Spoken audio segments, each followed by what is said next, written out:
Alléluia. Gloire à ton nom, Jésus. Alléluia. Alléluia. Qui d'autre avons-nous au ciel en dehors de toi, Seigneur? Qui d'autre avons-nous sur la terre en dehors de toi? Qui d'autre avons-nous sous la terre en dehors de toi? Tu domines dans les cieux, tu domines sur la terre, tu domines sous la terre. Emmanuel, ton nom, Jésus. Tu es présent parmi nous ce matin. Tu es présent dans ce temple ce matin. Seigneur, tu nous consoles, tu nous fais du bien. Voilà pourquoi nous t'adorons. Voilà pourquoi nous t'élevons. Voilà pourquoi nous t'exaltons. Et nous proclamons ta majesté. Nous proclamons ta grandeur. Nous proclamons ta royauté. Nous proclamons ta puissance. Nous proclamons ta seigneurie. Tu es le Seigneur des seigneurs. Tu es le roi des rois. Tu es le Dieu glorieux. Alléluia. Le seul, l'unique et le véritable. Seigneur, nous te bénissons ce matin. Nous voulons te rendre gloire, hommage, honneur, louange, adoration, acclamation, cri de joie. Oui, c'est pour toi que nous élevons ces choses, car toi seul en es digne. Toi qui es mort pour nous à la croix. Toi qui as pardonné nos péchés. Toi qui as libéré nos cœurs. Toi qui as fait de nous des enfants de Dieu, des princes et des princesses de Dieu, des héritiers et héritières de l'Éternel. Merci parce que nous avons en partage un royaume éternel, un royaume qui ne connaîtra pas de fin, un royaume qui n'a pas de commencement. Le royaume des cieux, c'est le royaume de Dieu, c'est le royaume de l'Éternel. Et nous sommes des princes et princesses à ce royaume. Nous qui n'avons peut-être pas de nom sur la terre, nous dont nos familles ne sont pas connues sur cette terre, nos noms ne font pas trembler les hommes, mais tu nous as donné un nom qui est au-dessus de tout nom, le nom de Jésus. Nous sommes membres de cette famille, nous sommes membres de la famille de Dieu et nous bénéficions d'un grand nom. Alléluia. Le nom qui guérit les malades, le nom qui délivre les captifs, le nom qui console les affligés, le nom qui relève ceux qui sont tombés, le nom qui console ceux qui sont abattus, le nom qui fait trembler l'enfer, le nom de Jésus, le nom de Jésus, le nom de Jésus, le nom de Jésus, le nom de Jésus, le nom de Jésus, le nom de Jésus. Merci Seigneur, merci, car tu as dit tout ce que vous demanderez à mon nom, je le ferai. Je sais que tu le feras pour tous ceux qui sont en ces lieux. Quiconque a un problème, il aura la solution au nom de Jésus. Je sais que tu écoutes la prière. Je sais que tu agrées l'adoration. Ce n'est pas pour rien que nous venons à l'église, parce que c'est l'adresse de la solution. C'est le rendez-vous du donner et du recevoir. Nous donnons nos problèmes et nous recevons les miracles de Dieu. Nous donnons nos pleurs et nous recevons la consolation de Dieu. Nous donnons notre humiliation et nous recevons l'élévation, la promotion de Dieu. Gloire à Jésus. Gloire à Jésus. Gloire à Jésus. Gloire à Jésus. Gloire à Jésus. Saint-Esprit, c'est l'heure de glorifier le Fils. Au moyen de ta parole, glorifie Jésus. Et que cette parole puisse bénir quelqu'un. Que cette parole soit une clé pour quelqu'un. Une solution, une réponse à une prière de longue date. Un moyen de voir la fidélité de Dieu. Car la Bible dit, tu veilles sur ta parole afin de l'accomplir. Merci Père. Merci Jésus. Avec respect, nous nous tenons devant toi. Avec crainte et tremblement, nous nous tenons devant toi. Avec révérence, nous t'adorons. Car il n'y a pas de Dieu comme toi. Il n'y a pas de roi semblable à toi. Les rois de ce monde ont un mandat. Mais toi, tu n'as pas de mandat. Tu règnes pour l'éternité. Et tu n'as jamais menti. Tout ce que tu as dit s'accomplira. Si cela s'est accompli à Abraham, Isaac et Jacob, cela s'accomplira pour nous aussi. Merci Seigneur. Ta parole est la vérité. Sanctifie-nous par ta parole. Au nom de Jésus. Amen. Alléluia. Gloire à Jésus.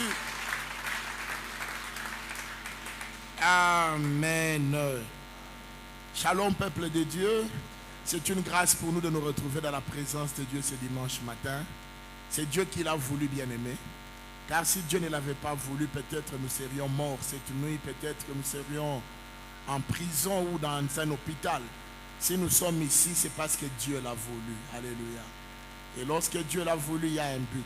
Il y a une raison pour laquelle Dieu a permis que tu viennes dans sa maison. C'est pour te bénir. Car le travail de Dieu, c'est de bénir son peuple. Alléluia. Que Dieu nous bénisse. Bien-aimés, nous sommes toujours dans notre thème, la sagesse clé pour la vie. Et nous sommes en train de parler de la sagesse financière ou la sagesse pour la richesse.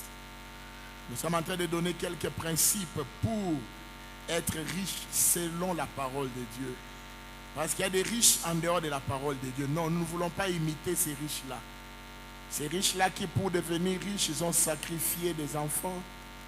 Ils ont sacrifié peut-être la maternité de leur épouse. Vous voyez, certaines femmes, elles tombent. Mais au moment de donner naissance, c'est une fausse couche. Ces enfants-là sont des sacrifices pour que quelqu'un devienne riche. D'autres sont devenus riches en entrant dans des sciences mystiques, dans l'occultisme, en invoquant des esprits. Non, nous ne voulons pas imiter cette richesse-là. Nous croyons que Dieu rend riche. Alléluia. De la Genèse à l'Apocalypse, nous avons vu Dieu bénir des hommes sans qu'ils aient touché au fétiche. Abraham n'a connu aucun féticheur. Alléluia. Mais la Bible dit Abraham était très riche.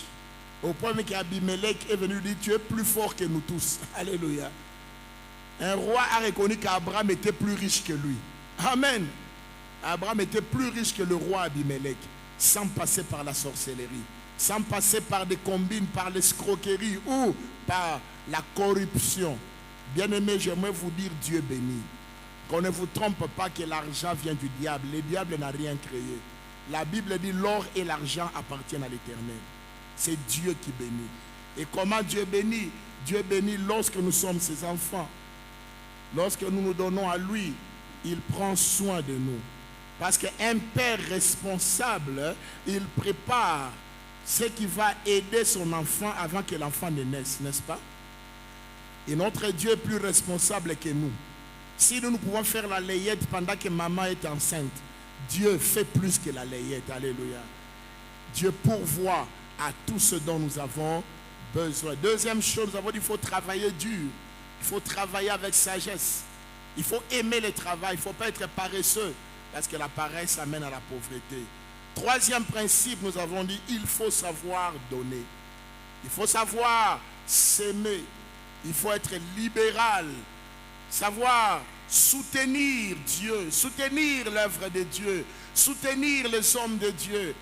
La sémence est une clé pour la richesse. Nous l'avons lu le dimanche passé avec Genèse 8, 22.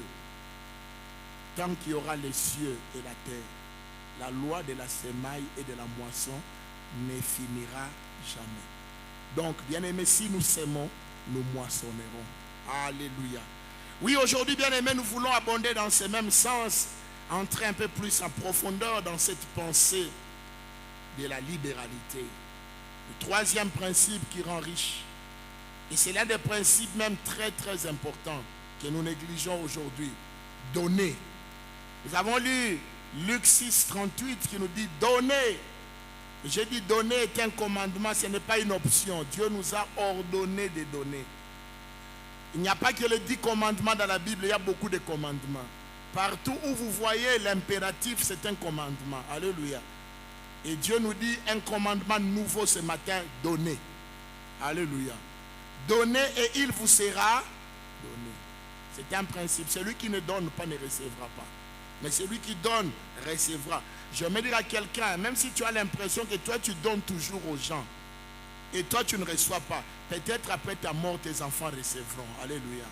Parce que Dieu est fidèle. Amen. Peut-être toi tu ne vois pas, mais Dieu donnera à tes enfants parce que Dieu est fidèle. Nous allons lire Malachie chapitre 3, les versets 8 à 11. Malachie chapitre 3, versets 8 et 11, jusqu'à 11. C'est un texte qui nous parle généralement de l'importance du donner ou de la libéralité, les principes de la sémence. Malachie 3, 8 à 11. Nous lisons la parole du Seigneur. La Bible dit ceci. Un homme trompe-t-il Dieu? Car vous me trompez. Et vous dites, en quoi t'avons-nous trompé? Dans les dîmes et les offrandes. Vous êtes frappés par la malédiction et vous me trompez. La nation tout entière a porté à la maison du trésor toutes les dîmes, afin qu'il y ait de la nourriture dans ma maison.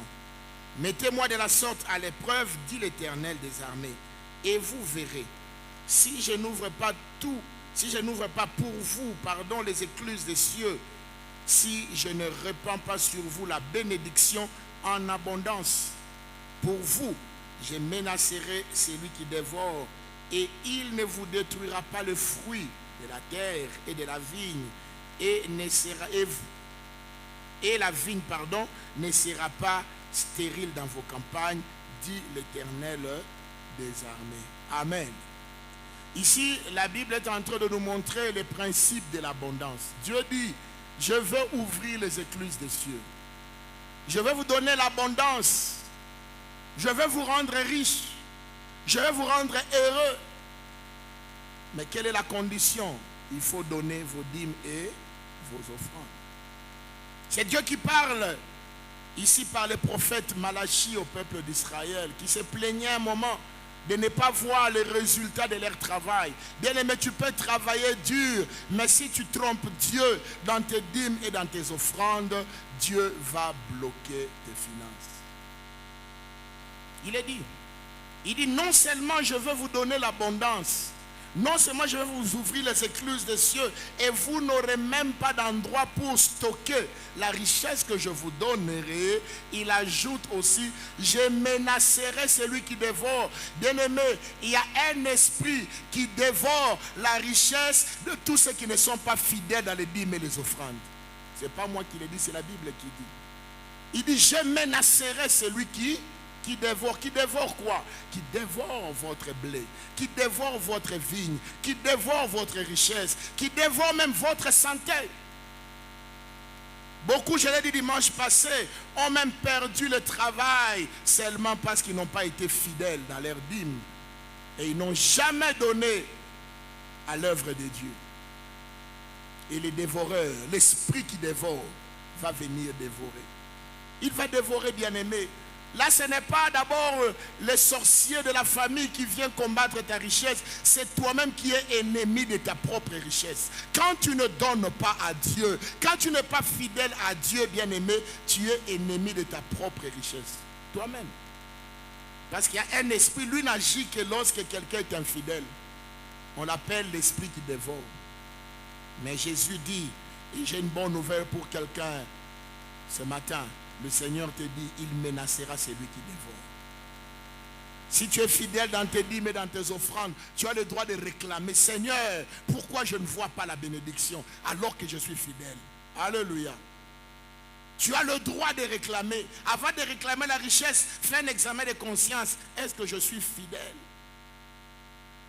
Dieu veut nous bénir, bien-aimés. Je l'ai dit dimanche passé dans 3 Jean 2, Dieu dit, bien-aimé, je souhaite que tu prospères à tous égards. Dieu veut que nous soyons heureux, bien-aimés. Ça n'a jamais été la pensée de Dieu qu'on soit malheureux, mal habillé, triste, qu'on soit incapable de manger ce qu'on veut. Vous savez, quelquefois la pauvreté nous impose son menu à lui. Vous connaissez un menu? Un menu, c'est cette sorte de carte qu'on a dans un restaurant où on essaie de vous donner les différentes nourritures qu'il y a à manger. Alors si vous êtes dans la pauvreté, c'est la pauvreté qui va vous imposer le menu. Désormais, vous ne mangerez que ça. Pourquoi? Parce que vous n'avez pas l'argent d'acheter plus. Mais Dieu veut que tu sois capable de choisir ce que tu veux. Parce que Dieu a créé l'homme dans la liberté du choix. Alléluia. Alléluia. Il avait dit à Adam et Ève, mangez de tous les arbres qu'il y a dans les jardins, sauf. Mais il avait dit manger de tous les arbres. Donc il a dit à Adam et Ève, vous êtes libres de choisir n'importe quel fruit. Mais si aujourd'hui on ne peut pas choisir ce qu'on veut, peut-être il y a quelqu'un, vous voulez aller à l'enterrement d'un membre de famille, mais vous manquez les billets pour aller à Kin. Ce n'est pas normal à un certain niveau, à un certain âge. Je comprends, au début de votre vie, ça se comprend, mais à un certain âge, je crois qu'il faut quand même avoir le moyen de faire certaines choses sans forcer. Alléluia. Parce qu'il y a un homme qui a bien travaillé dans sa jeunesse, qui a rencontré le Seigneur et qui est fidèle dans ses dîmes, vers les 40, 50 ans, doit quand même être un bourgeois. Alléluia. Être bourgeois, ce n'est pas avoir un gros compte en banque, c'est être capable de vivre comme on veut. Alléluia. Et Dieu veut que le stress de calcul nous soit ôté, bien-aimé. Tu veux construire, que tu construises. Même si ça prendra une année pour construire, mais au moins, chaque mois, il y a une brique qui monte sur une autre brique. C'est vrai, nous n'aurons pas tous le même niveau de richesse, je l'ai dit. Dieu fera qu'il y ait toujours des plus riches, des moins riches, mais Dieu ne fera pas qu'il y ait des pauvres parmi nous. Alléluia. Nous allons voir de quoi s'agit-il quand on parle de la richesse selon le Seigneur. La richesse selon le Seigneur, nous le trouvons dans 1 Timothée chapitre 6, 6 à 10. Et surtout le verset 8. C'est très important parce qu'il y en a qui comprennent mal la notion de la richesse. Ils pensent que la richesse c'est l'opulence. La richesse que nous prêchons, ce n'est pas l'orgueil de la vie. Quelqu'un qui a l'argent sans savoir quoi en faire, il commence à dilapider, à utiliser cet argent pour de mauvaises choses. Non, ce n'est pas ça. Notre richesse, à nous, ce n'est pas une richesse de concurrence pour dire j'ai la plus belle voiture du quartier. Non, ce n'est pas une richesse de concurrence. Ce n'est pas une richesse de compétition. Non, j'ai la plus belle maison de la ville, ce n'est pas ça. La richesse selon Dieu, c'est quelque chose qui te fait plaisir d'abord à toi. Ça n'a rien à voir avec ton voisin. Ce n'est pas quelque chose qui te pousse à te comparer aux autres. Quand tu t'habilles, tu te regardes. En tout cas, c'est seulement moi. Non. Tu respectes aussi les autres. Alléluia. C'est pour ton bonheur à toi. Ce n'est pas pour que tu méprises les autres. Ce n'est pas pour que tu humilies les autres et que les autres viennent cirer tes chaussures. Non. Un vrai riche, il est humble. Les riches, selon Dieu, il est calme. Il est d'ailleurs discret. Il ne fait pas l'étalage de sa richesse devant tout le monde comme si c'était un trophée. Car il sait que la richesse et l'argent, ce n'est pas un trophée. Ce n'est qu'un moyen pour accomplir certains besoins. C'est tout. Il n'est pas possédé par la richesse, mais c'est lui qui possède la richesse. Or, il y a des hommes qui sont possédés par la richesse. La preuve, quand il n'a pas d'argent, il est agité. Quand il n'a pas l'argent, il commence à taper tout le monde à la maison. Il y a des papas, quand ils n'ont pas l'argent, ils sont méchants. Même maman ne s'approche pas. Non, papa. Il faut vivre quand il y en a et même quand il n'y en a pas. Alléluia. Quand tu sais que tu en auras, ce n'est qu'une saison. Si tu manques pendant un mois, le mois prochain, tu en auras. Parce que ton Dieu pourvoira à tous tes besoins avec richesse et gloire en Jésus-Christ. Tu as la foi. Mais pourquoi quand tu manques, tu es agité? Il y en a dès que quand ils n'ont pas l'argent, commencent à penser toujours aux maladies. Et si je tombe, pourquoi chaque fois que toi tu manques l'argent, tu penses que tu tomberas malade? Oh, si on m'arrête. Pourquoi des pensées négatives? Tu es encore possédé par la richesse. Alléluia. Amen. L'apôtre Paul a dit, j'ai appris à vivre dans l'abondance comme dans la disette. J'ai appris à vivre quand j'ai et quand je manque. Je suis la même personne. Je continue à servir mon Dieu. Je continue à adorer mon Dieu. Je continue à me prosterner devant lui. Même si les poches sont vides. Je dis, tu es le Dieu qui m'a rendu riche. Car la Bible dit que les pauvres disent, je suis riche. Il est pauvre, mais il doit proclamer déjà sa richesse. Alléluia. Je disais 1 Timothée, chapitre 6, n'est-ce pas? 1 Timothée, chapitre 6, de 6 à 10. Et là, nous allons voir c'est quoi la richesse selon le Seigneur. Pour que les gens n'aient pas des maux de tête. Il y a des gens qui ont des maux de tête tant qu'ils n'ont pas eu comme l'autre. Non, ne deviens pas malade parce que tu n'as pas l'argent comme l'autre. Contente-toi de ce que Dieu t'a donné.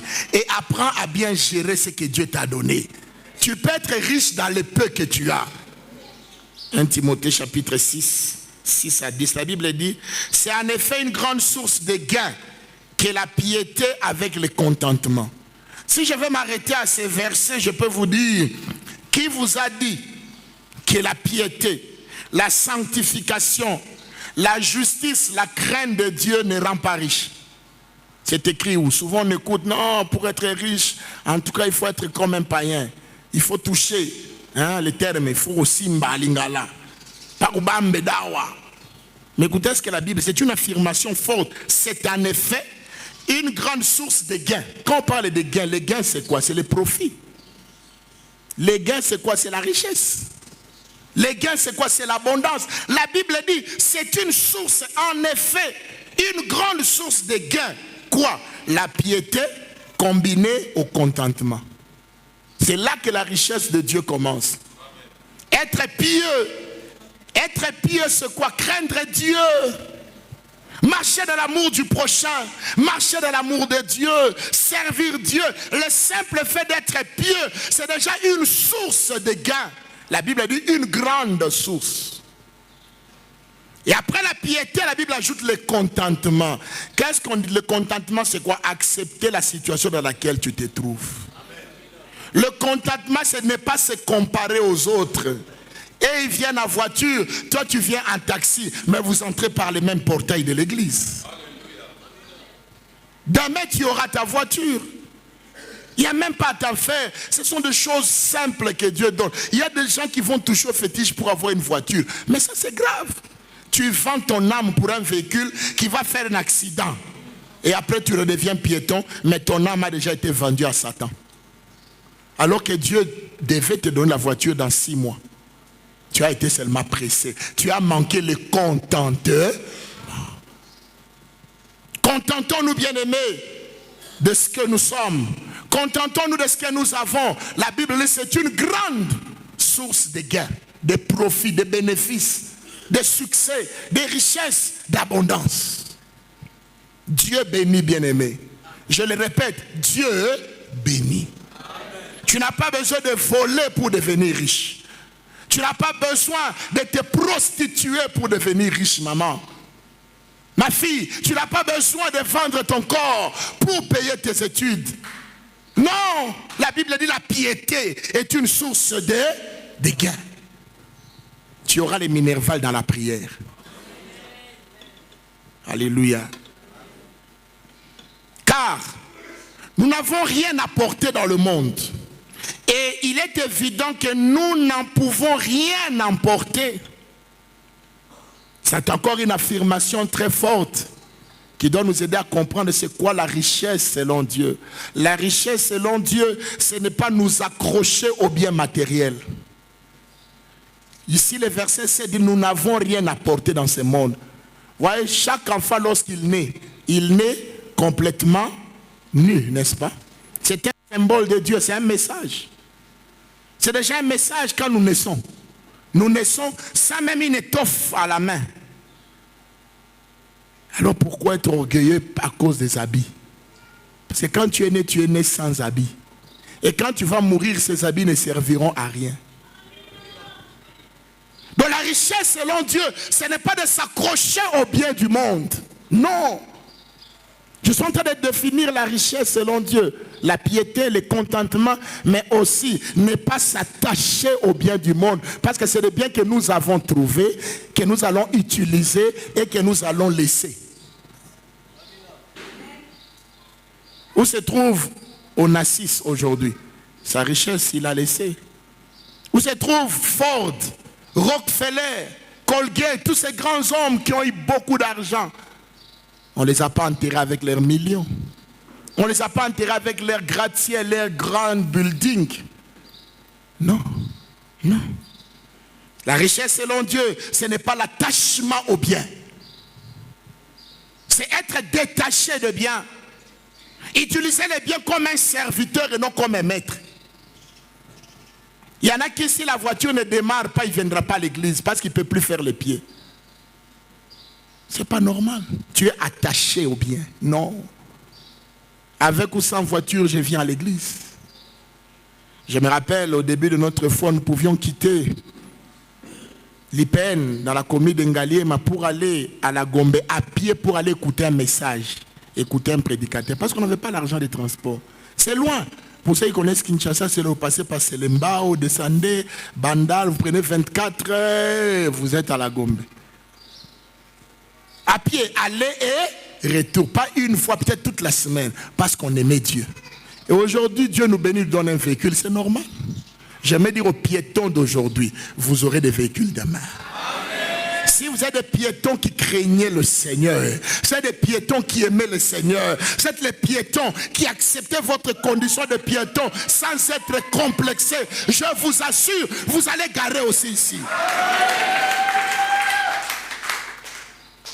Parce que Dieu commence d'abord par travailler votre cœur. Vous donner les contentements, les détachements au bien. Tu dis à Dieu que tu me donnes, que tu ne me donnes pas, je te servirai. Dieu dit non, non, tu mérites que je te donne alors. Alléluia. Verset 8.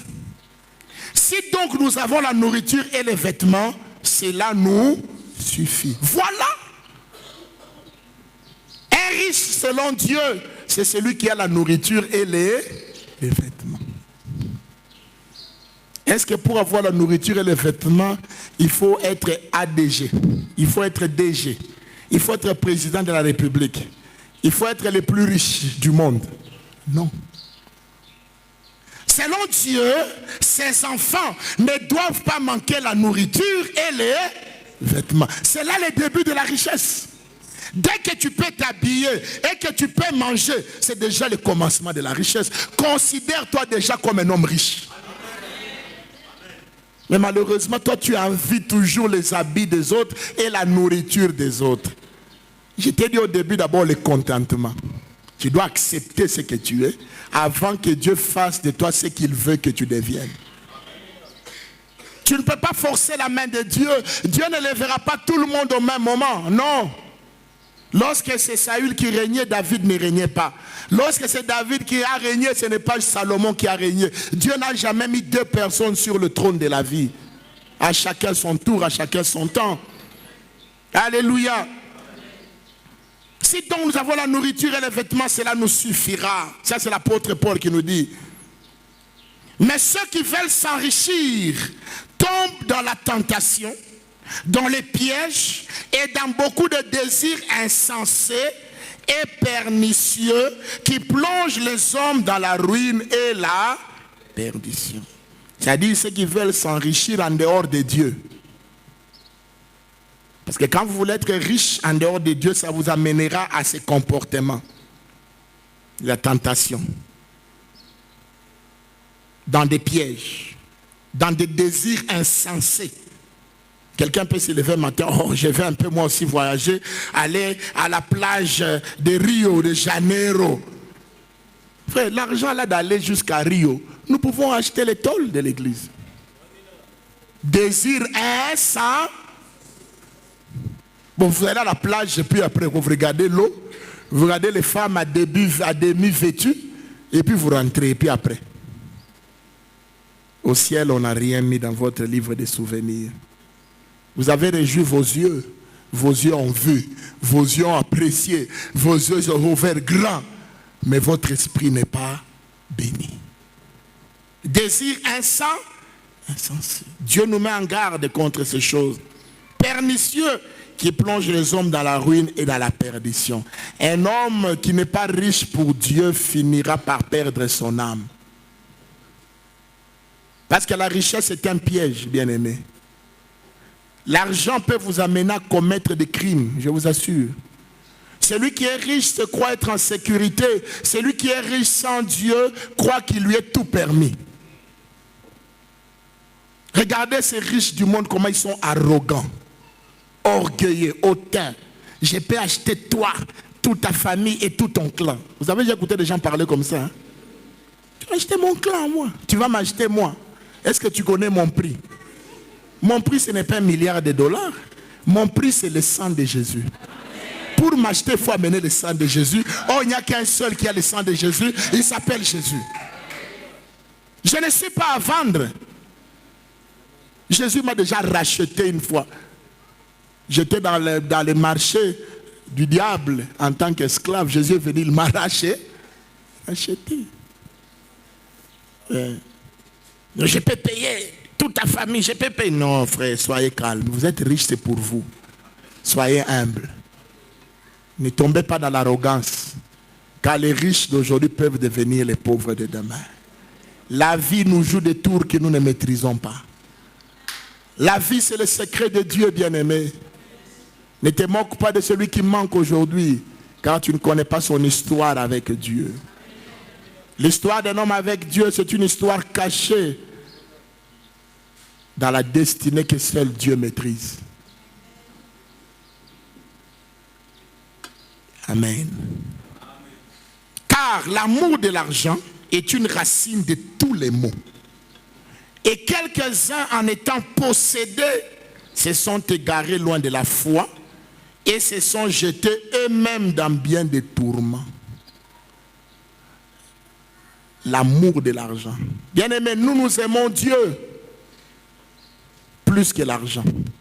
Je vous ai dit dimanche passé, là où est ton cœur, c'est là où sera ton trésor. Nous, notre cœur est au ciel avec Jésus. C'est pourquoi même lorsque nous avons l'argent, nous pouvons gérer des millions et on est à l'aise, on est calme. On n'est pas agité. On ne change même pas de démarche. Non. On peut rouler une très belle voiture, mais on en descend normalement, on monte normalement. Des fois, quand on dort, on oublie même qu'on possède cette voiture-là. Mais vous dormez, vous rêvez toujours votre voiture. Vous rêvez, est-ce qu'on va pas voler ça? Possédé, bien-aimé. Quand vous êtes possédé par les biens, vous allez vous égarer loin de la foi. Oui, un homme riche n'a plus la foi, et sa foi est dans sa richesse. Dès que je suis malade, j'irai en Suisse. J'irai en Afrique du Sud. Mais n'avez-vous pas vu des hommes qui sont allés en Suisse, mais qui sont rentrés cadavres? Il y a des maladies qui seule la grâce de Dieu guérit. Il y a des maladies que l'argent ne peut pas guérir, bien-aimé. Il y a des cancers qu'aucun traitement n'existe, sauf la main du pasteur qui déclare et le puissant du Saint-Esprit qui agit. Et c'est sans argent. Vous savez, le plus grand miracle, nous le recevons sans argent. Dieu est bon. Hein? Alléluia. J'ai vu des gens être guéris du sida par la prière, sans argent. Alléluia. Ne soyons pas possédés par les biens, mais possédons les biens parce que c'est notre héritage et Dieu veut que nous puissions avoir ces choses. C'est une manière de nous faire réfléchir sur ce qu'est la richesse selon Dieu. De ne pas nous tromper de cible quand nous prêchons sur la richesse.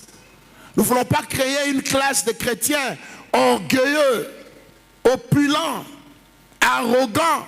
Non, bien-aimés, nous voulons que les chrétiens soient riches, mais qu'ils vivent une vie normale. Non, je ne t'interdis pas de voyager, je ne t'interdis pas de construire, je ne t'interdis pas de bien t'habiller, il faut le faire. Mais le problème, ce n'est pas à l'extérieur, le problème c'est ce que tu penses de tes biens. Le péché est comment tu gères tes biens dans ton cœur. L'orgueil et l'humilité, ce n'est pas dans l'apparence. L'orgueil et l'humilité, c'est à l'intérieur. C'est à l'intérieur. J'ai vu des pauvres extérieurement, mais très orgueilleux à l'intérieur. Vous lui demandez, frère, est-ce que tu peux torchonner sur ça? C'est pas mon boulot. Ah. C'est pas ton boulot, c'est le boulot de qui? À l'église. Je vous dis la vérité. Il y a des gens qui ont l'air dit non, c'est vous qui allez nettoyer les toilettes. Ils boudent. Non, moi je ne peux pas faire ça. Moi, chez moi, j'ai des travailleurs. Frère, à l'église, nous ne sommes pas des chefs. Moi, il m'arrive de nettoyer les toilettes de l'église. Pasteur que je suis. Oui, je sers mon Dieu. Je sers mon Dieu, frère. Je n'ai pas besoin de titre, non. Comme je suis pasteur, je suis un petit roi. On doit s'occuper de moi, frère. Non, frère. Je ne suis que poussière et je retournerai à la poussière.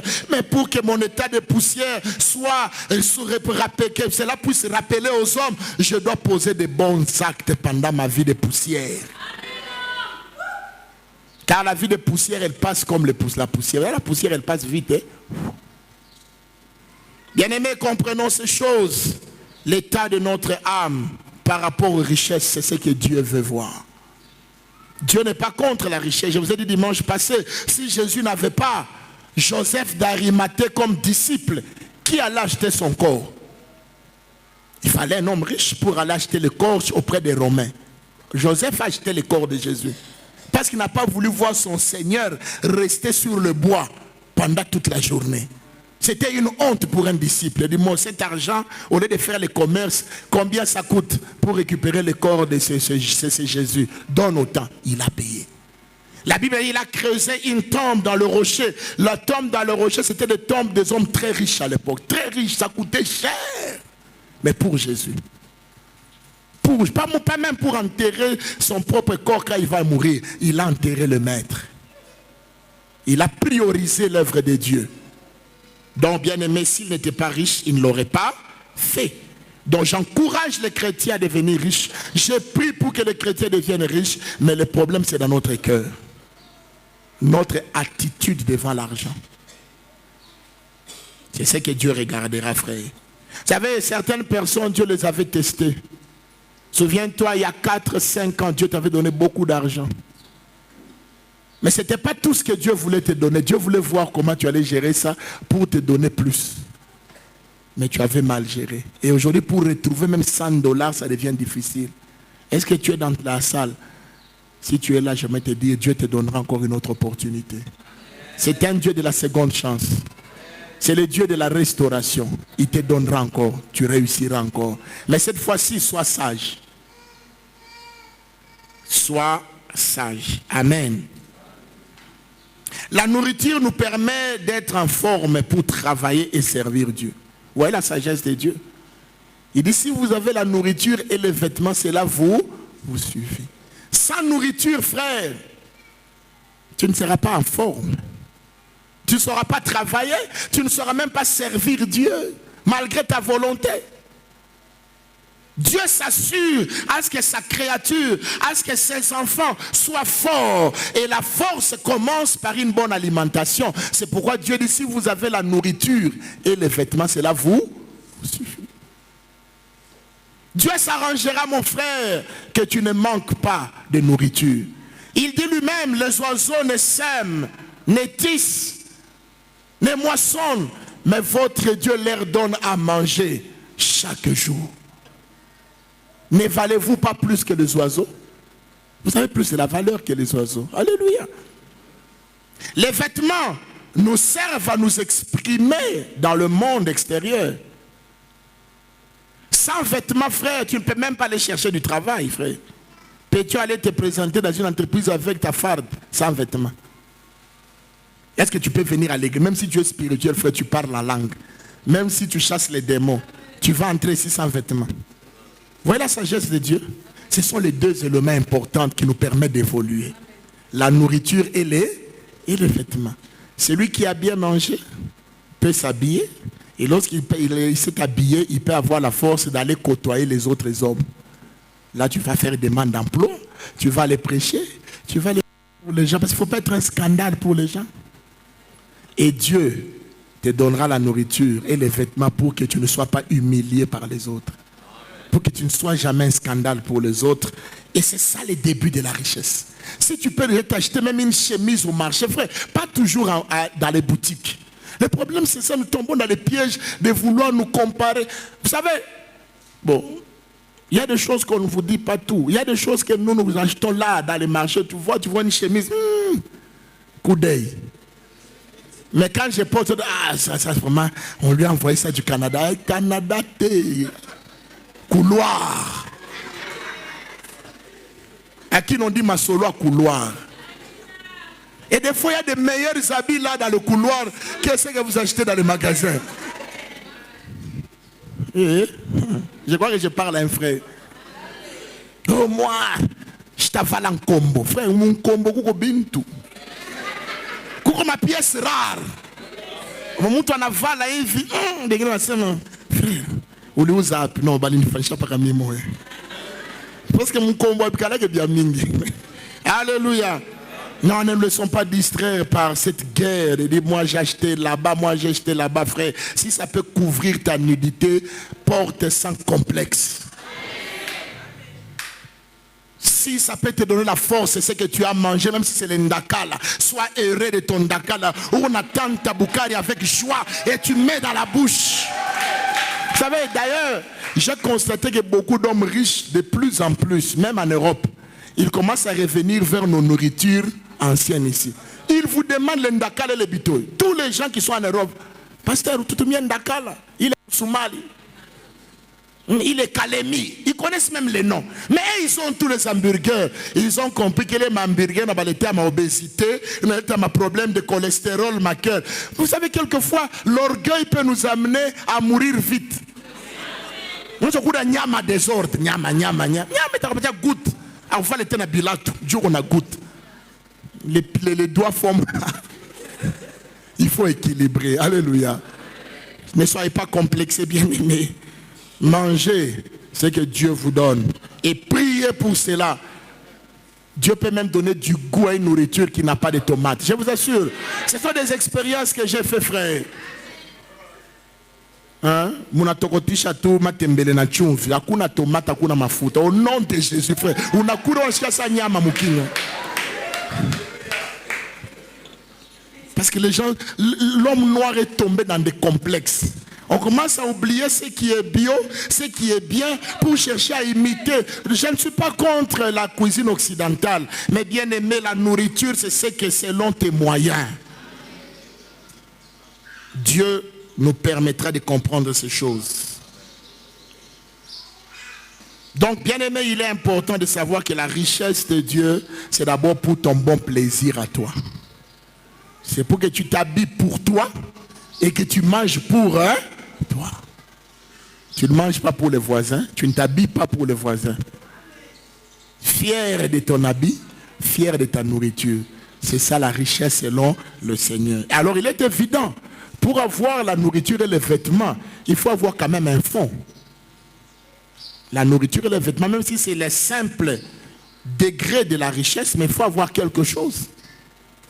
Tu n'iras pas acheter même au marché sans argent. Tu dis non, on n'est pas tiré les chemises, on n'est pas tiré les pantalons. Non, on va te prendre pour un fou. Voilà pourquoi Dieu te donne du travail.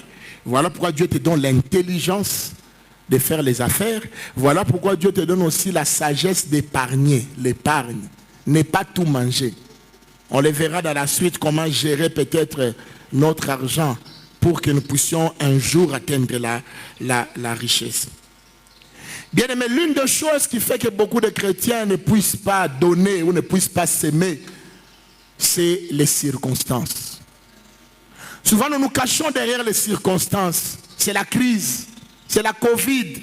Oh, combien étaient devenus infidèles pendant la Covid. Mais pendant la Covid, on payait les salaires à votre mari. Mais Covid, à l'église aussi, Covid. Confinement. À la maison, on a confiné aussi nos finances. Voilà pourquoi beaucoup après la Covid se sont retrouvés pauvres.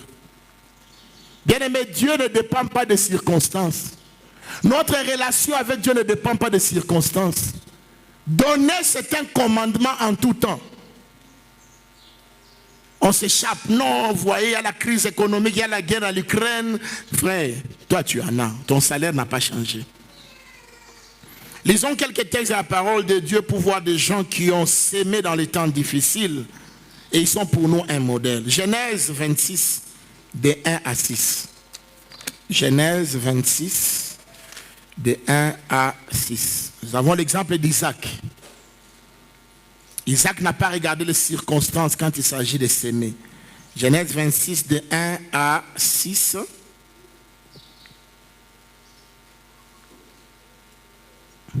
Et puis 12 à 13, toujours Genèse 26. La Bible dit ceci: il y eut une famine dans le pays, outre la première famine qui eut lieu du temps d'Abraham. Et Isaac alla vers Abimelech, roi des Philistins, à Guérar. L'Éternel lui apparut et dit: ne descends pas en Égypte, demeure dans les pays que je te dirai, séjourne dans ce pays-ci. Je serai avec toi et je te bénirai, car je donnerai toutes ce contrée à toi et à ta postérité. Et je tiendrai le serment que j'ai fait à Abraham ton père. Je multiplierai ta postérité comme les étoiles du ciel. Je donnerai à ta postérité toutes ces richesses. Je donnerai à ta postérité toutes ces contrées, et toutes les nations de la terre seront bénies en ta postérité. Parce qu'Abraham a obéi à ma voix et qu'il a observé mes ordres, mes commandements, mes statuts et mes lois. Et Isaac resta à Guérar. 12 à 13, la Bible dit ceci. Isaac sema dans ce pays et il recueillit 7 années le centuple, car l'Éternel le bénit. Cet homme devint riche et il alla s'enrichissant de plus en plus jusqu'à ce qu'il devint fort riche. Amen. On nous montre qu'il y avait une famine. Quand il y a famine, il y a sécheresse.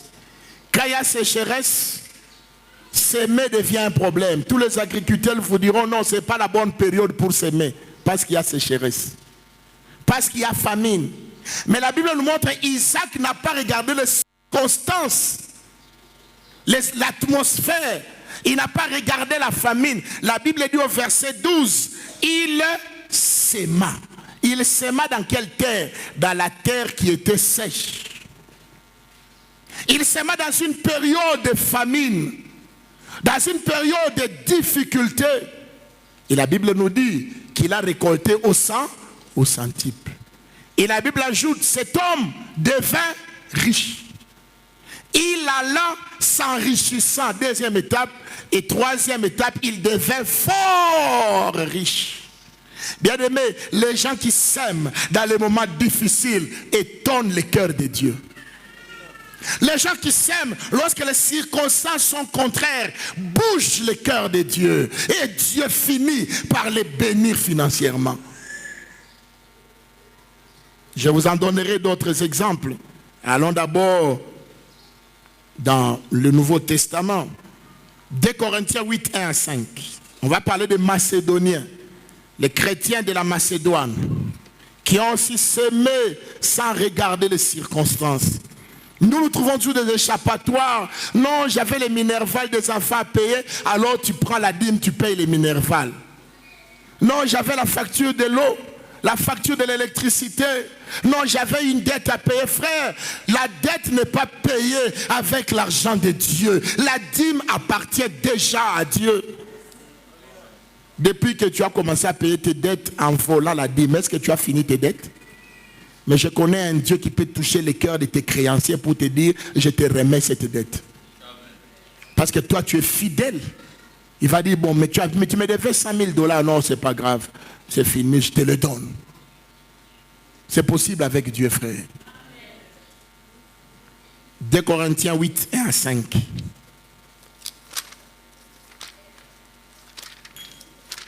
« 2 Corinthiens 8, 1 à 5. La Bible dit ceci. Nous vous faisons connaître, frères, la grâce de Dieu qui s'est manifestée dans les églises de la Macédoine.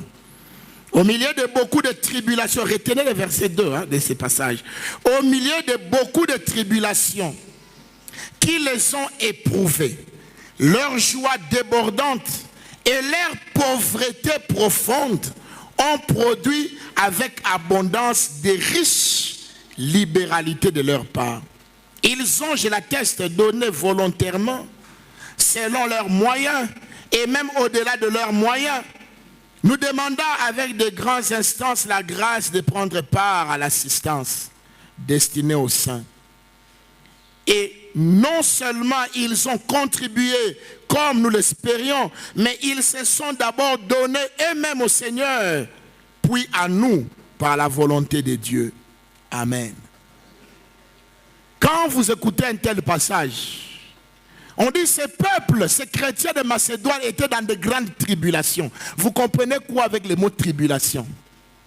Matheso. Tribulation. Persécution. Tribulation. Moment difficile. Tribulation. Chômage. Tribulation. Salaire non payé. Parce qu'il y en a parmi nous des gens qui travaillent mais qui ne sont pas payés malheureusement dans nos pays. C'est une tribulation. Mais la Bible dit non seulement ils avaient la tribulation, mais en plus de la tribulation, ils avaient une pauvreté extrême. Bon, réfléchissons. Ce qu'on appelle pauvreté extrême, c'est quoi? Déjà, la pauvreté est mauvaise, n'est-ce pas? La pauvreté n'est pas bonne, frère. Un enfant peut vous mourir à cause de la pauvreté. Vous manquez la quinine. Quinine. Et l'enfant meurt, la fièvre, la nuit, il n'avait pas de paracétamol, et à 5 heures, l'enfant meurt. La pauvreté, frère, ne désirez jamais. Combattez la pauvreté comme on combat le diable. Ah, ton amen est faible, tu aimes la pauvreté. Moi, je n'aime pas la pauvreté. Mais la Bible dit déjà, ils étaient pauvres. La Bible ajoute pauvreté extrême. La Bible a des mots forts pour nous montrer que, frère, on n'a pas raison quand nous ne donnons pas.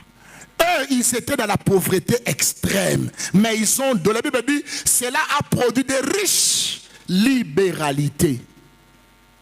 Donc tu n'as pas raison de tromper Dieu. Toi, tu n'es pas dans la pauvreté extrême. Tu payes quand même ton transport pour venir à l'église. Tu manges même un repas par jour. Mais ceux-là ne mangeaient pas peut-être. Ils étaient dans une pauvreté extrême. Mais la Bible dit, ils sont produits de riches libéralités. Et ils ont donné beaucoup. À tel point que Paul a été touché. Mais vous savez quel était le secret de Macédoniens? Les versets 5 dit, il s'était d'abord donné au Seigneur. Bien-aimé, si tu te donnes au Seigneur, ton argent appartiendra à Dieu. Si ton cœur appartient à Dieu, ta poche appartiendra à Dieu. Le problème, c'est parce que nous donnons au Seigneur une partie de notre vie. Et l'autre partie, nous gardons encore. Non, il n'est bien. S'il n'est pas le Seigneur de tout, il n'est pas du tout ton Seigneur. C'est ce que nous disons lorsque nous confessons Christ. Il doit être le Seigneur de tout, de ton âme, de ton esprit et même de ton argent. Même de ta famille.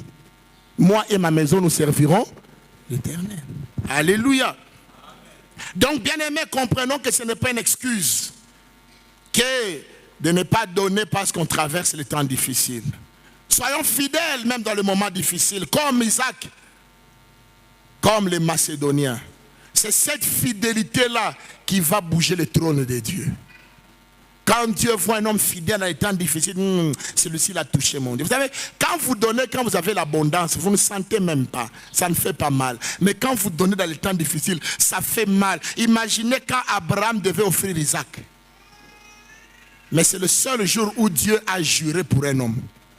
Lisez dans la Bible. C'est le seul endroit où Dieu a juré pour un homme. La Bible dit Dieu leva la main et il jura par lui-même parce qu'il n'y a pas plus grand que lui. Il dit Abraham, je sais que tu me crains. Donc tout ce temps-là de chapitre 12 jusqu'au chapitre 22, Dieu n'était pas sûr qu'Abraham craignait Dieu. Bien aimé, la crainte de Dieu se manifeste souvent dans notre manière d'utiliser l'argent. Parce que l'argent, c'est la cause de beaucoup de guerres, de beaucoup de problèmes, de beaucoup de divisions, de beaucoup même de divorces. L'argent. L'argent, frère. L'argent pousse les hommes à sortir chaque matin pour chercher vrai ou faux. Pourquoi? C'est parce que tu as besoin d'argent. Mais maintenant, si tu te bats, tu gagnes cet argent et tu amènes ça au Seigneur, crois-tu que Dieu va t'oublier? Dieu verra ses sacrifices et Dieu te bénira. Alléluia. L'économie divine et céleste consiste à donner avant de recevoir. L'économie humaine consiste à recevoir avant de donner. Vous savez comment l'homme qui n'a pas Dieu réfléchit? Lorsque j'aurai le capital, je commencerai une affaire. Mais celui qui a Dieu dit, j'ai prévu une affaire, j'attends seulement le capital. Parce que pour les chrétiens, nous savons la vision vient après, plutôt la provision vient après la vie. La vision. Donnez d'abord, c'est ça l'économie de Dieu. Dieu te dit, donne d'abord et mets-moi ainsi à l'épreuve. Malachie 3, nous avons lu, n'est-ce pas? Il a dit, mettez-moi ainsi à l'épreuve. Comme dit, donnez-moi d'abord. Seigneur, donne-moi d'abord. Seigneur, donne-moi d'abord. Seigneur, je n'ai pas assez. Donne-moi d'abord. C'est ça l'économie de Dieu. Nous avons des exemples encore dans la parole de Dieu. Cet enseignement, j'aime les donner avec des exemples bibliques afin que notre foi soit basée sur les Écritures. Nous avons Proverbe 11, le verset 24 à 25, pour ceux qui notent. Proverbe 11, 24 à 25. 1 Roi 17, 10 à 16. 2 Rois 4, 8 à 17. Je répète, Proverbe 11, 24 à 25. 1 Roi 17, 10 à 16. 2 Rois 4, 8 à 17. Commençons par Proverbe 11. L'économie de Dieu, ce n'est pas d'abord l'épargne. L'épargne vient après avoir donné à Dieu. Proverbe 11. 24 à 25, la Bible dit ceci.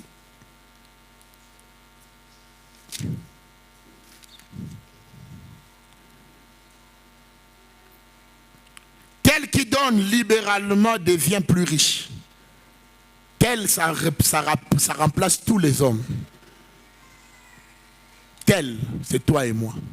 On n'a pas dit seulement les Blancs, on n'a pas dit seulement les Américains, on n'a pas dit seulement les Norvégiens. On a dit tel. Qu'il soit chrétien ou qu'il soit païen. On dit tel. C'est un principe. Tel qui donne libéralement devient plus riche. Alors que le monde nous dit qu'il faut garder pour devenir riche. Le Dieu nous dit qu'il faut donner libéralement. Et tel qui épargne à l'excès ne fait que s'appauvrir. Ça, c'est l'économie de Dieu, frère. Entre la Bible et la science économique à l'université, vous choisissez quoi? Nous avons des grands docteurs en économie au Congo. Est-ce que les Congolais sont bénis? Est-ce que notre économie est élevée? Parce qu'on ne respecte pas ces principes. Alléluia. L'âme bienfaisante sera rassasiée. Et celui qui arrose sera aussi lui-même arrosé. Alléluia. Je crois que quelqu'un a acclamé cette déclaration. Alléluia. Si tu arroses les autres, toi aussi tu seras arrosé. Ne t'inquiète pas parce que tu donnes beaucoup. Des fois, ta femme te fait des problèmes. Parce que souvent, dans des couples, on a vu des choses comme ça. L'homme est libéral, la femme est égoïste. Et des fois, l'homme te donne, il ne veut pas que sa femme ne soit au courant. Maman, tu ne sais pas que c'est que l'homme gagne. Il a découvert le secret, c'est en donnant. Ne bloque pas la foi de ton mari. Il y a aussi le contraire. La femme est libérale, mais l'homme est carré. Tu enrichis votre pasteur après tout. Unamujia pasteur motoka. Est-ce que tu as kukumbuka? Mama nasema baba ile makuta shilikuwa yangu ile nikaburia. Mimi naona tole ni bitilize ni muone pasteur yangu motoka kinakufwa na mujia motoka. Papa, ne bloque pas ta femme. C'est son alliance avec Dieu. Le salut est individuel. Alléluia. Celui qui arrose sera arrosé. C'est la parole du Seigneur. Et Dieu ne peut pas mentir. 1 Roi 17, rapidement, 10 à 16. 1 Roi 17, 10 à 16. C'est l'exemple d'Élie. 1 Roi 17, 10 à 16. La Bible dit ceci, nous lisons à partir du verset 10e de 1 Roi 17. Il s'éleva et il alla à Sarepta comme il avait... Pardon, il s'éleva et il allait à Sarepta. Comme il arrivait à l'entrée de la ville, voici, il y avait là une femme veuve qui ramassait du bois. Il appela et dit, va me chercher. Je t'ai pris un peu d'eau dans un vase afin que je boive. Et elle alla en chercher. Et il appela de nouveau et dit, apporte-moi, je t'ai pris un morceau de pain dans ta main. Et elle répondit, l'Éternel ton Dieu est vivant. Je n'ai rien de cuit. Je n'ai qu'une poignée de farine dans un pot et un peu d'huile dans une cruche. Et voici, je ramasse 2 morceaux de bois. Puis je rentrerai et je préparerai cela pour moi et pour mon fils. Nous mangerons, après quoi nous mourrons. Verset 13. Élie lui dit, ne crains point.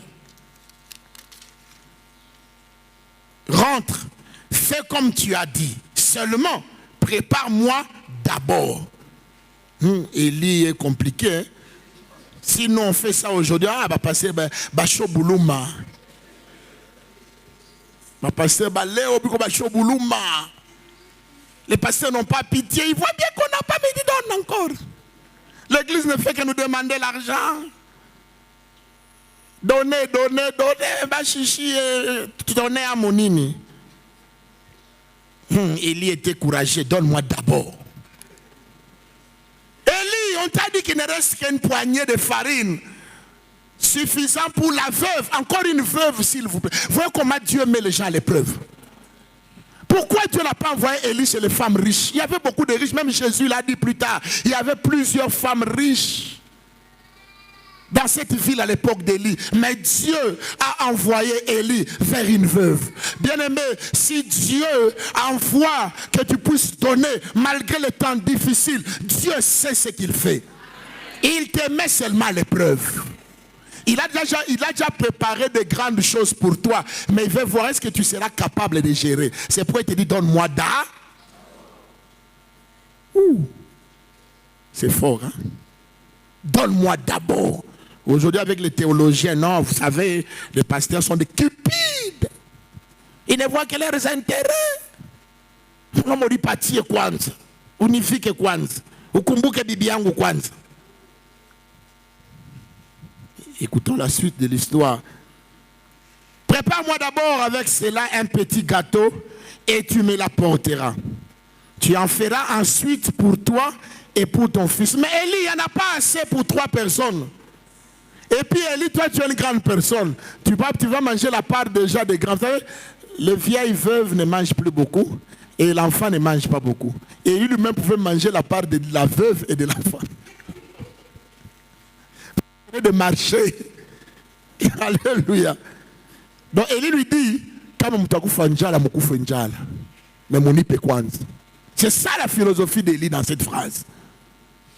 Et c'est ça l'économie de Dieu.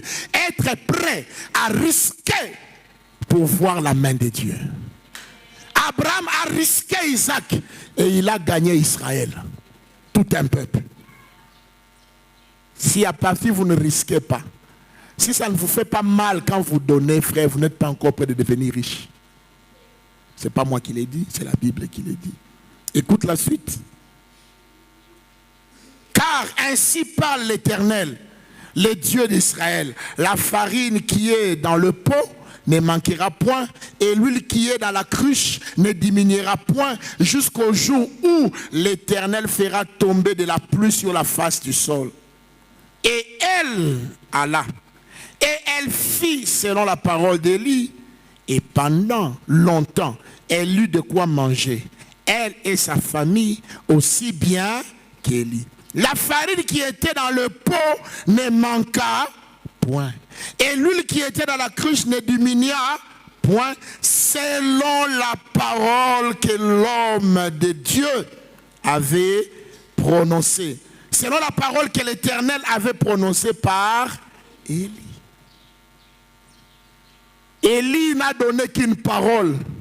Il ne lui a pas donné une farine. Le miracle, c'est obéir à la parole. La parole dit donne et il te sera donné. Vas-tu obéir, oui ou non? Tu es libre. Tu es libre d'épargner à l'excès, mais je te donne déjà la conséquence, tu vas t'appauvrir. Tu es libre d'arroser les autres, tu seras arrosé. Alléluia. 2 Rois 4, 8 à 17. Ah, le temps file. 2 Rois 4, 8 à 17. Je ne suis qu'à la moitié de mon message. On va voir là, on va arrêter. 2 Rois 4, 8 à 17. Élisée aussi a été utilisé par Dieu pour créer la foi dans la libéralité, dans la vie d'une femme.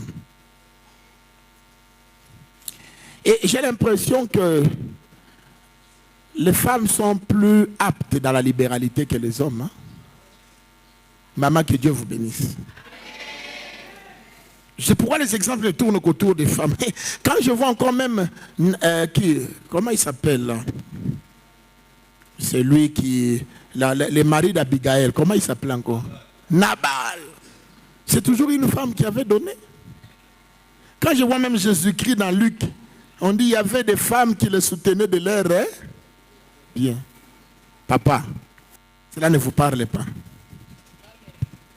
Je ne dis pas que les papas, il y a des papas, des bons papas qui donnent, j'en connais, frère. Il y a des papas qui donnent à Dieu, je vous assure. Mais généralement, les mamans ont ces cœurs-là des femmes, ces cœurs faciles, inclinés vers aider. Les hommes calculent beaucoup. Dans les choses de Dieu, il ne faut pas calculer. Il faut obéir à la parole, même lorsque ça fait mal. Surtout en matière de donner, c'est la seule clé pour s'enrichir. Congo, si tu veux être riche, tu as besoin de donner. Amen. 2 Rois 4, 8 à 17. La Bible nous dit ceci. C'est une longue lecture. Nous allons couper quelque part peut-être.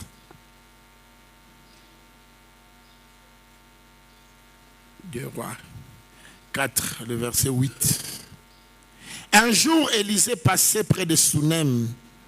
Il y avait là une femme de distinction qui les pressa d'accepter à manger. Et toute le fois qu'il passait, il se rendait chez elle pour manger. Elle dit à son mari, voici, je sais que cet homme qui passe toujours chez nous est un saint homme de Dieu.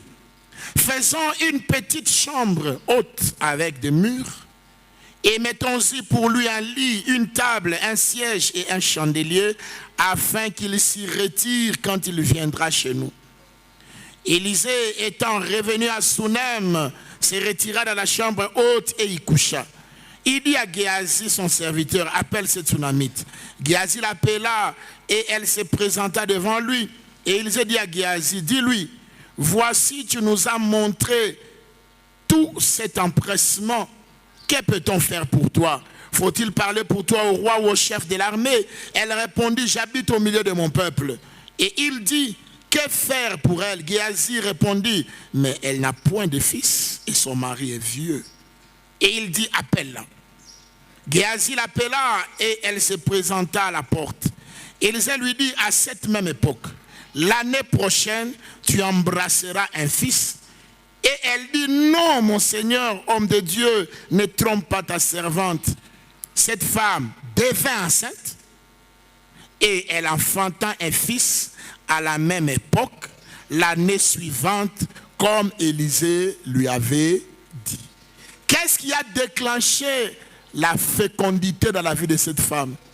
Qu'est-ce qui a déclenché la maternité? C'est le fait d'avoir offert à l'homme de Dieu une chambre haute, un lit, un chandelier pour la lumière et une chaise pour écrire des prédications.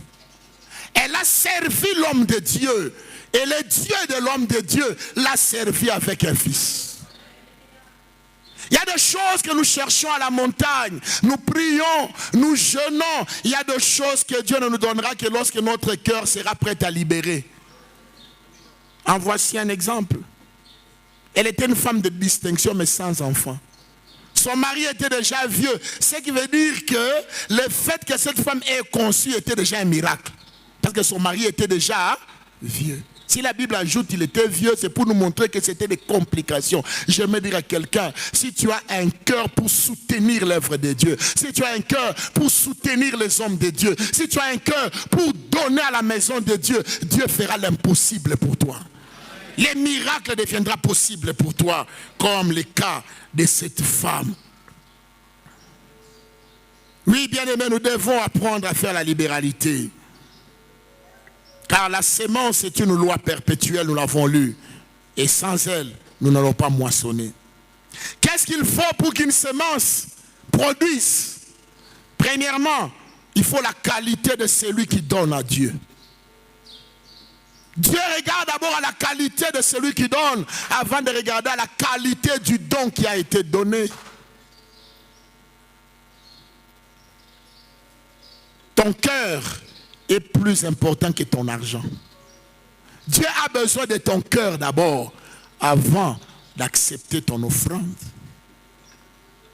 Exode 35, 5 et 22, pour ceux qui écrivent. 1 Chronique 29, le verset 29. Et si nous allons encore dans Genèse au chapitre 4, le verset 4 à 6, nous verrons Dieu insister sur la qualité de celui qui offre. Dans Exode 35, le Seigneur, lorsqu'il voulait... La parole éternelle Kasumbalesa vous présente l'émission Heure du choix. Créons l'homme à notre image et à notre ressemblance, afin qu'il domine sur la terre. Donc, Dieu a soumis les lois terrestres sous l'autorité de l'homme. Pasteur Richard Wagner. La prière en dehors de la parole, c'est une incantation. Quand vous priez sans connaître la volonté de Dieu, vous êtes en train de faire une incantation comme les sorciers. Dis à mon peuple, je suis celui qui calme les tempêtes. Je ne connais pas quelles sont les tempêtes de ta vie. Peut-être tu as des tempêtes financières, tu as des tempêtes en famille, tu as des choses contraires qui viennent contredire les promesses de Dieu. Les tempêtes étaient là pour empêcher la barque d'avancer. Mais avec Jésus, tu avanceras.